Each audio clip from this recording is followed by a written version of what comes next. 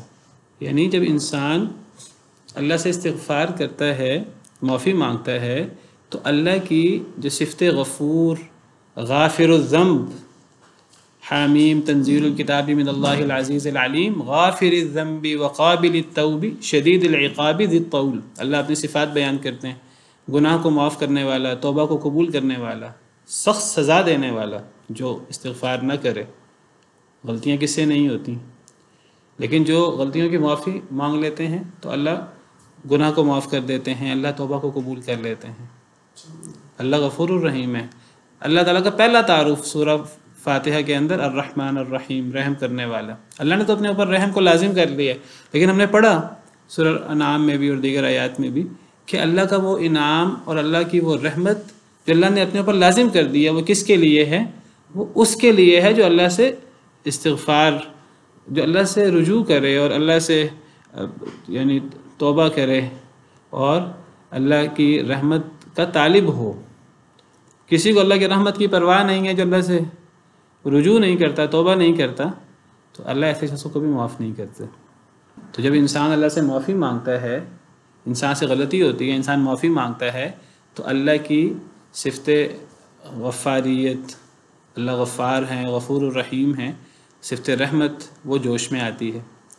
بعض احادیث میں اسی بات کو اس انداز سے نمایاں کیا گیا، فرمایا کہ اگر تم گناہ ہی نہ کرو تو میں تمہاری جگہ ایسی قوم لے آؤں گا جو گناہ کرے اور پھر اللہ سے استغفار کرے اور پھر اللہ کا غفور ہونا، وَإِنِّي لَغَفَّارٌ لِمَن تَابَ وَآمَنَ وَعَمِلَ صَالِحًا ثُمَّ اهْتَدَىٰ، میں بہت معاف کرنے والا ہوں اس شخص کو جو رجوع کرے، ایمان لائے، نیک عمل کرے، پھر ہدایت یافتہ ہو۔ اس کا مطلب یہ نہیں ہے کہ اللہ چاہتے ہیں انسان گناہ کرے، نہیں، اصل میں استغفار کی فضیلت بیان ہو رہی ہے۔ استغفار کی فضیلت کیا ہے؟ دیکھیے، غلطی ہونا میں نے پہلے کئی دفعہ ذکر کیا ہے، ہم میں سے بعض لوگ سمجھتے ہیں کہ غلطی ہونا جو ہے یہ ایک بہت بڑی چیز ہے۔ ٹھیک ہے کہ غلطی ہونا چھوٹی بات نہیں ہے، انسان اللہ کی نافرمانی کر رہا ہے، بہت بڑی بات ہے اس حوالے سے دیکھیں، لیکن دوسری طرف دیکھیں تو انسان خطا کا پتلا ہے۔ نبی صلی اللہ علیہ وسلم فرماتے ہیں کل بنی آدم خطاء، تمام بنی آدم خطا کار ہیں۔ خطاء مبالغے کا صیغہ ہے، خطا کار ہیں۔ وخیر الخطائین التوابون، بہترین خطا کار توبہ کرنے والے، یعنی خطا کار بھی بہترین ہو سکتے ہیں۔ استغفار کی دعوت ہے، امید دلائی ہے کہ اللہ سے استغفار کر لیا جائے۔ تو خطا ہو جانا بڑی بات نہیں ہے، انسانوں سے ہی خطا ہوتی ہے۔ اصل چیز یہ ہے کہ خطا ہونے کے بعد انسان کیا کرتا ہے۔ یہاں سے اصل میں نبی اور ابلیس اس کا فرق جو ہے، یعنی اگر آپ استغفار کر لیں گے، یہ سیدنا آدم علیہ السلام نے کیا، غلطی ان سے بھی ہوئی، انہوں نے استغفار کیا، تو جب آپ سے غلطی ہوگی اور آپ استغفار کریں گے تو آپ سیدنا آدم علیہ السلام کی اس سنت کو زندہ کریں گے۔ اور اگر اور غلطی کر کے اگر ڈٹ جائیں گے اس کے اوپر اور استغفار بھی نہیں کریں گے، تکبر کا اظہار کریں گے، تو یہ شیطان کا کام ہے، اللہ معاف کرے۔ یہ سوال ہوا کہ کیا بار بار غلطی کرنا یہ گناہ پر اصرار میں نہیں آتا؟ نہیں، دیکھیے گناہ پر اصرار کسے کہتے ہیں؟ گناہ پر اصرار اسے کہتے ہیں جب انسان توبہ کر رہا ہو تو انسان کی توبہ پکی نہ ہو۔ یہ جو حدیث مبارکہ بھی آپ کے سامنے میں نے ذکر کی، ایک بندے سے گناہ ہوا، اس نے توبہ کی، پھر گناہ ہوا، پھر توبہ کی، تو اس توبہ سے مراد ایسی توبہ ہے کہ توبہ کرتے وقت انسان کے دل میں یہ ہو کہ جب انسان گناہ کرتا ہے، پھر توبہ کرتا ہے، پھر دوبارہ گناہ کرتا ہے، پھر توبہ کرتا ہے، تو بار بار گناہ کرنا یہ گناہ پر اصرار میں نہیں آتا، اور اللہ نے توبہ کی شرائط میں لکھا ہے کہ انسان گناہوں پر اصرار نہ کرے، یہ توبہ کی شرائط میں سے ہے۔ والذین اذا فعلوا فاحشة او ظلموا انفسهم ذکروا اللہ فاستغفروا لذنوبهم ومن یغفر الذنوب الا اللہ ولم یصروا علی ما فعلوا وهم یعلمون۔ اللہ فرماتے ہیں کہ توبہ کرنے کی شرط یہ ہے کہ وہ اپنے عمل پر اصرار نہ کریں۔ اب اصرار سے کیا مراد ہے؟ اصرار سے مراد یہ نہیں ہے کہ انسان سے بس ایک دفعہ غلطی ہو جائے، انسان توبہ کرے پھر پوری زندگی انسان سے غلطی نہیں ہونی چاہیے، یہ اصرار کا مطلب نہیں ہے، یہ غلط مفہوم ہے۔ وہ اصرار جو توبہ کی قبولیت میں معنی ہوتا ہے وہ ایسی توبہ ہے کہ انسان یعنی ایک جذبے کے ساتھ اور توبۃ النصوح نہ کرے، انسان بس زبان سے توبہ کر لے اور توبہ کرتے وقت انسان کے دل میں اپنے گناہ پیشمانی ہو ہی نہ، بس انسان ایک راہ چلتے توبہ کر لے، یہ توبہ قبول نہیں ہوتی، اس کی کوئی حیثیت نہیں ہے۔ توبہ کیا ہے؟ توبۃ النصوح، یعنی انسان دل سے توبہ کرے۔ جب انسان توبہ کرے اس وقت اس کے ذہن میں ہو کہ میں نے مرتے دم تک یہ کام دوبارہ نہیں کرنا۔ لیکن دیکھیے انسان ہے، خطا کا پتلا ہے، انسان سے دوبارہ وہ کام ہو سکتا ہے۔ اگر انسان سے وہ کام ہو جائے، انسان کبھی اللہ سے نا امید نہ ہو، شیطان انسان کو نا امید کرے گا کہ تم نے دوبارہ یہ کام کر دیا ہے، اب اللہ تمہاری توبہ قبول نہیں کریں گے، تم نے تیسری دفعہ یہ کام کر دیا ہے، اللہ تمہاری توبہ قبول نہیں کریں گے۔ یہی جو ہے وہ شیطان نا امید کرتا ہے۔ اور نبی صلی اللہ علیہ وسلم نے احادیث مبارکہ میں اسی کی آپ نے وضاحت فرمائی۔ آپ نے فرمایا اگر ایک انسان توبہ کرے توبۃ النصوح، اس وقت اس کا نہ ہو دل میں کہ میں دوبارہ بھی مجھ سے گناہ ہو جائے گا یا میں دوبارہ بھی گناہ کر لوں گا۔ انسان جب توبہ کرے تو توبۃ النصوح کرے، پھر بشری تقاضے کے تحت اگر گناہ ہو گیا تو انسان دوبارہ اللہ سے استغفار کرے۔ حدیث میں آتا ہے کہ اللہ تعالیٰ اس وقت تک نہیں اکتاتے معاف کرنے سے جب تک تم توبہ کرنے سے نہ اکتا جاؤ۔ ان اللہ لا یمل حتی تملوا، اللہ کبھی بھی نہیں اکتاتے تمہیں معاف کرنے سے حتیٰ کہ تم توبہ کرنے سے اکتا جاؤ گے تو اللہ بھی پھر اکتا جائیں گے تمہیں معاف کرنے سے۔ تم 100 دفعہ اللہ سے استغفار کرو، اللہ 100 دفعہ معاف کر دیں گے۔ اللہ تو غفور الرحیم ہے۔ ہاں، استغفار کرتے وقت توبۃ النصوح ہونی چاہیے، اس وقت دل میں یہ نہیں ہونا چاہیے کہ ہاں اگر کسی سے اکثر و بیشتر وہی گناہ سرزد ہو، دل سے توبہ بھی کرے لیکن پھر بھی بار بار کرے۔ دیکھیے اگر پھر انسان سے میں نے جیسے ذکر کیا کہ انسان توبہ کرتے وقت انسان کا پختہ ارادہ ہونا چاہیے کہ میں دوبارہ وہ نہیں کروں گا، لیکن اگر پھر وہ کام ہو جائے، انسان ہے دیکھیے وہ دوبارہ توبہ کرے، جتنی دفعہ توبہ کرے گا اللہ اتنی دفعہ معاف کر دیں گے۔ ہمیں حدیث مبارکہ میں یہی سکھایا گیا ہے، قرآن و حدیث میں۔ اچھا جی، فرمایا کہ اس کا فائدہ کیا ہے استغفار کا وَيَا قَوْمِ اسْتَغْفِرُوا رَبَّكُمْ ثُمَّ تُوبُوا إِلَيْهِ، اے میری قوم اپنے رب سے استغفار کرو پھر اس کی طرف رجوع کرو۔ يُرْسِلِ السَّمَاءَ عَلَيْكُمْ مِدْرَارًا، وہ بھیجے گا آسمان کو یعنی بادلوں کو تمہارے اوپر موسلا دھار، بارشیں زیادہ ہوں گی۔ بارشیں زیادہ ہونا یہ خوشحالی کی علامت ہے، آپ کو پتہ ہے۔ وَيَزِدْكُمْ قُوَّةً إِلَىٰ قُوَّتِكُمْ، اور اللہ تمہیں قوتیں دے گا، تمہاری قوت جو پہلی قوتیں ہیں ان قوتوں کے ساتھ اور قوتیں دے گا، ہر قسم کی قوت۔ انسان کو جس قسم کی قوت دنیا میں چاہیے ہوتی ہے تمام قوتوں میں اضافہ ہو جائے گا۔ افرادی قوت اگر چاہیے افرادی قوت میں اضافہ ہو جائے گا، جسمانی قوت چاہیے جسمانی قوت میں اضافہ ہو جائے گا، روحانی قوت چاہیے روحانی قوت میں اضافہ ہو جائے گا۔ کون سی قوت؟ اس میں تمام قوتیں آ جاتی ہیں۔ وَلَا تَتَوَلَّوْا مُجْرِمِينَ، اور نہ تم پھرو مجرم بن کر، جرم کرتے ہوئے نہ پھرو، جرم نہ کرو۔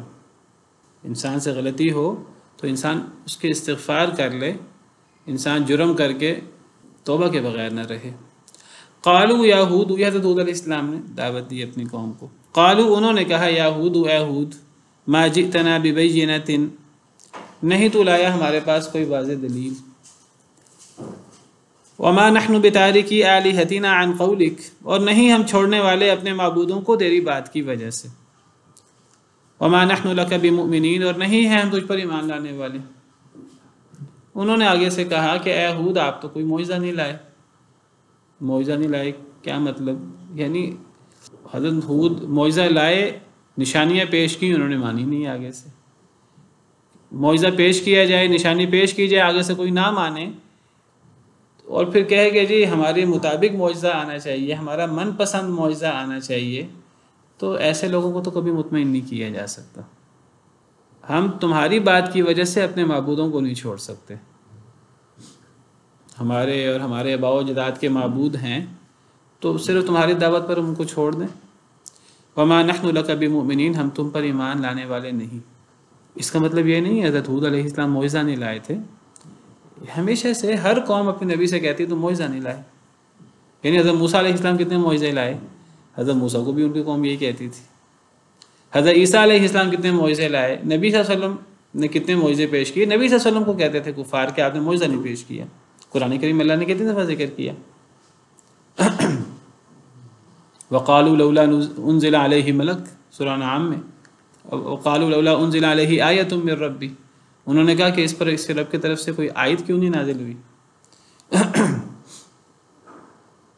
وقالوا لولا یاتینا بآیۃ من ربی، وہ کہتے ہیں یہ ہمارے پاس کوئی نشانی کیوں نہیں لاتا. حالانکہ نبی کریم صلی اللہ علیہ وسلم کو تو اللہ نے ایسا معجزہ دیا، معجزہ خالدہ، وہ اس کو بھی نہیں مانتے تھے. تو وہ کہنے لگے اے ہود آپ کوئی معجزہ نہیں لائے اور ہم آپ کے کہنے پر اپنے بتوں کو نہیں چھوڑ سکتے. اپنے معبودوں کو ہمارے لیے بڑے معزز ہیں، ہم آپ کے کہنے پر ان کو نہیں چھوڑ سکتے اور ہم آپ پر ایمان لانے والے نہیں. ان نقول الا اعتراک بعض آلہتنا بسوء، نہیں ہم کہتے مگر چھو لیا ہے تجھ کو ہمارے بعض معبودوں نے بسوء، برائی کے ساتھ. نہیں ہم کہتے آپ کے بارے میں مگر یہی کہ آپ کو ہمارے بعض معبودوں نے چھو لیا ہے برائی کے ساتھ. کیا مطلب یہ ہے کہ یہ جو آپ ہمارے بتوں کی مخالفت کر رہے ہیں، ہمارے معبودوں کی مخالفت کر رہے ہیں، نعوذ باللہ آپ تو دیوانہ ہو گئے ہیں، آپ تو پاگل ہو گئے ہیں. اور کیسے دیوانہ ہوئے ہیں؟ ہمارے معبودوں کی مخالفت کرنے کی وجہ سے. ہمارے معبودوں نے آپ کو دیوانہ بنا دیا ہے.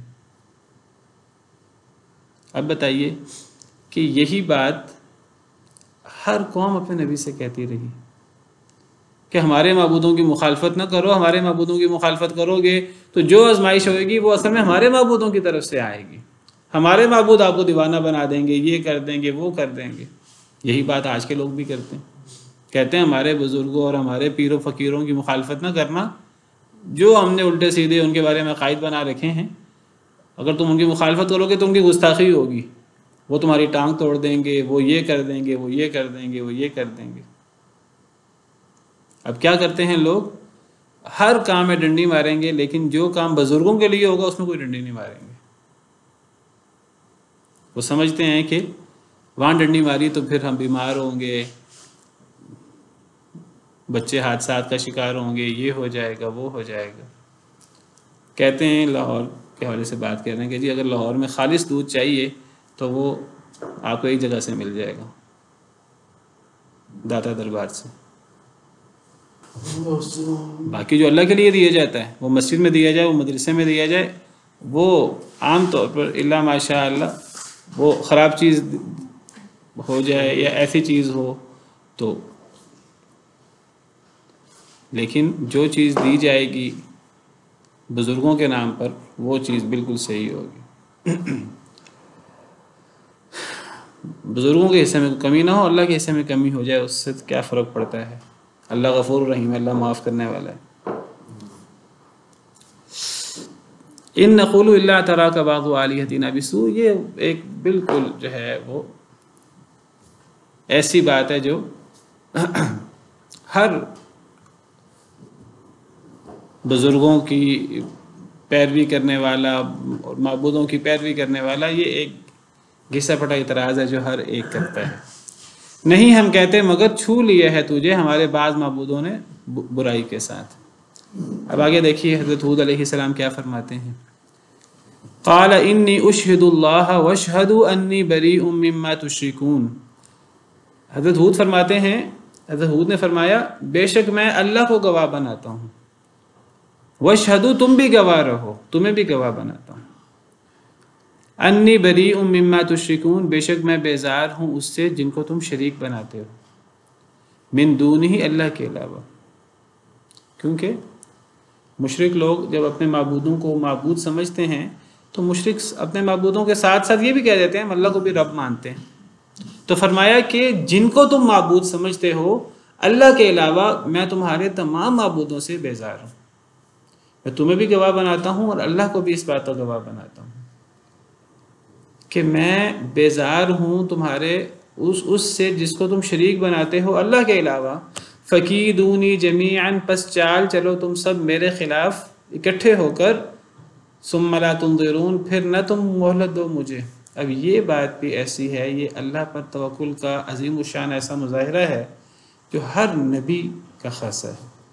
ہر نبی نے اللہ پر اسی توکل کا، اسی اعتماد کا مظاہرہ کیا، یعنی اپنے قوم کو ببانگ دہل اس نے کہا کہ میں تمہارے معبودوں سے بیزار ہوں، تمہارے معبودوں کے بارے میں جو غلط عقائد تم نے بنا رکھے ہیں میں ان کا قائل نہیں ہوں، تمہیں بھی گواہ بناتا ہوں، اللہ کو بھی گواہ بناتا ہوں کہ میں اللہ کے علاوہ تمہارے تمام معبودوں سے بیزار ہوں۔ اب اس وجہ سے اگر تم مجھے کوئی سزا دینا چاہتے ہو، مجھے قتل کرنا چاہتے ہو، میرے خلاف کوئی چال چلنا چاہتے ہو، تو میرے خلاف چال چلو، مجھے ایک لمحے کی مہلت بھی نہ دو۔ یہ بات ایک نبی کر سکتا ہے، بہت بڑی بات ہے، اور یہ بات آپ کو اکثر انبیاء کے قصے میں ملے گی۔ یہ بات بھی ہم پیچھے پڑھ چکے ہیں، یہ بات حضرت نوح علیہ السلام کے قصے میں، سورہ یونس میں ہم نے حضرت نوح کا قصہ پڑھا ہے، تو وہاں بالکل یہی الفاظ حضرت نوح کے حوالے سے ہم پڑھ چکے ہیں۔ سورہ یونس آیت نمبر 71، وَاتْلُ عَلَيْهِمْ نَبَأَ نُوحٍ إِذْ قَالَ لِقَوْمِهِ يَا قَوْمِ إِنْ كَانَ كَبُرَ عَلَيْكُمْ مَقَامِي وَتَذْكِيرِي بِآيَاتِ اللَّهِ۔ حضرت نوح علیہ السلام کا قصہ پڑھیں اے نبی صلی اللہ علیہ وسلم، جب حضرت نوح نے اپنی قوم سے کہا، اے میری قوم، اگر تم پر میرا کھڑا ہونا، اگر میرا تمہیں اللہ کی آیات کے ساتھ واعظ کرنا تمہیں برا لگتا ہے، تم پہ گراں گزرتا ہے، تو میں نے اللہ پہ توکل کیا ہے۔ فَأَجْمِعُوا أَمْرَكُمْ وَشُرَكَاءَكُمْ، تم مجتمع کر لو اپنے معاملے کو، اپنے شریکوں کو، سب کو اکٹھا کر لو۔ ثُمَّ لَا يَكُنْ أَمْرُكُمْ عَلَيْكُمْ غُمًّا، پھر تمہارا معاملہ تمہارے اوپر مخفی بھی نہ رہے، سب کو بتا بھی دو واضح طور پر۔ ثُمَّ اقْضُوا إِلَيَّ، پھر سب میرا کام تمام کر دو۔ وَلَا تُنظِرُونَ، اور اس میں مجھے مہلت بھی نہ دو۔ یہ بھی نہیں میں کہتا کہ مجھے کوئی سال کی مہلت دے دو، 6 مہینے کی مہلت دے دو، میں کوئی اپنا انتظام کر لوں، مجھے مہلت بھی نہ دو۔ توکل کا اظہار اور یہی قوم کو للکارنے کا کام حضرت نوح علیہ السلام نے بھی کیا۔ حضرت ہود علیہ السلام کا ہم پڑھ رہے ہیں، نبی کریم صلی اللہ علیہ وسلم کے حوالے سے بھی یہ بات ہمیں ملتی ہے۔ اللہ تعالیٰ فرماتے ہیں کہ قُلِ ادْعُوا شُرَكَاءَكُمْ، اے نبی آپ کہہ دیجئے ان مشرکین سے، مشرکین مکہ سے، ادعوا شرکاءکم، اپنے شریکوں کو بلا لو سب کو، ثم کیدونی، پھر سب میرے خلاف چال چلو، فلا تنظرون، مجھے پھر ڈھیل بھی نہ دو۔ یہ نبی صلی اللہ علیہ وسلم کے حوالے سے۔ ان ولی اللہ الذی نزل الکتاب، میرا دوست تو، میرا مددگار تو وہ اللہ ہے جس نے کتاب کو نازل کیا، وہو یتولی الصالحین، اور وہ نیک لوگوں کو دوست رکھتا ہے۔ تو یہی توکل کا اظہار سیدنا ہود علیہ السلام کر رہے ہیں۔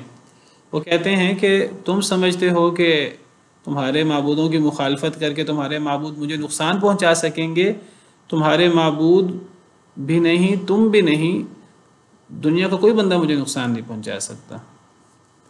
میں اللہ کو بھی گواہ بناتا ہوں، میں تمہیں بھی گواہ بناتا ہوں کہ میں بیزار ہوں اس سے جن کو تم شریک بناتے ہو اللہ کے علاوہ۔ تم سب میرے خلاف چال چلو، تم بھی اور تمہارے معبود بھی، سب جمیعاً۔ ثم لا تنظرون، مجھے ڈھیل بھی نہ دو، مجھے کوئی مہلت نہ دو، جو چال چلنی ہے چال چلو۔ انی توکلت علی اللہ ربی وربکم وربکم، میں نے توکل کیا ہے اللہ پر جو میرا بھی رب ہے تمہارا بھی رب ہے۔ ما من دابۃ الا هو آخذ بناصیتها، نہیں ہے کوئی چھپایا مگر وہ پکڑے ہوئے ہے اس کی پیشانی کو۔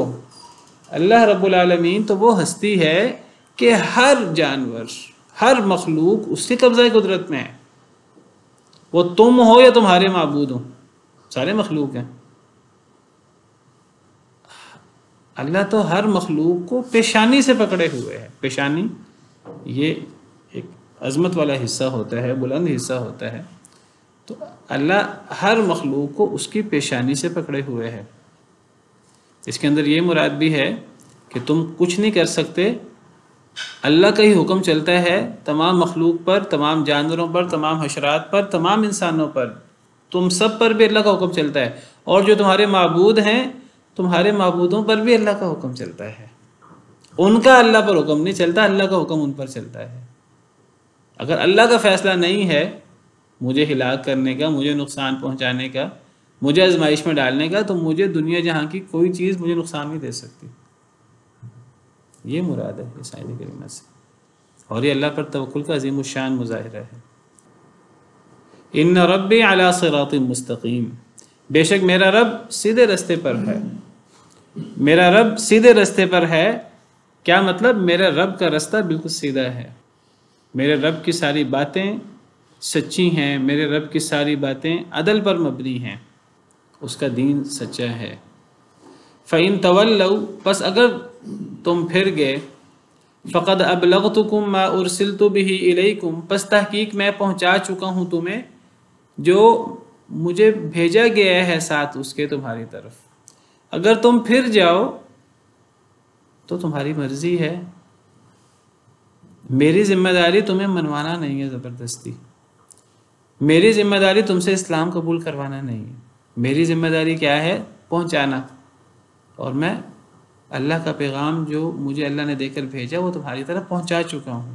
میرا کام تمہیں ڈرا دینا ہے، تم تک پہنچا دینا ہے، تمہیں منوانا میرا کام نہیں ہے۔ اگر تم پھر جاتے ہو تو تمہاری مرضی، میں اپنا کام کر چکا ہوں، میں پہنچا چکا ہوں تمہیں جو مجھے دے کر بھیجا گیا۔ اور کوئی بندہ یہ نہ سمجھے کہ میں نے یعنی انبیاء اور انبیاء کے جو ورثاء ہیں، کوئی یہ نہ سمجھے میں نے پیغام پہنچا دیا، میں نے اب آگے پیغام نہیں دینا۔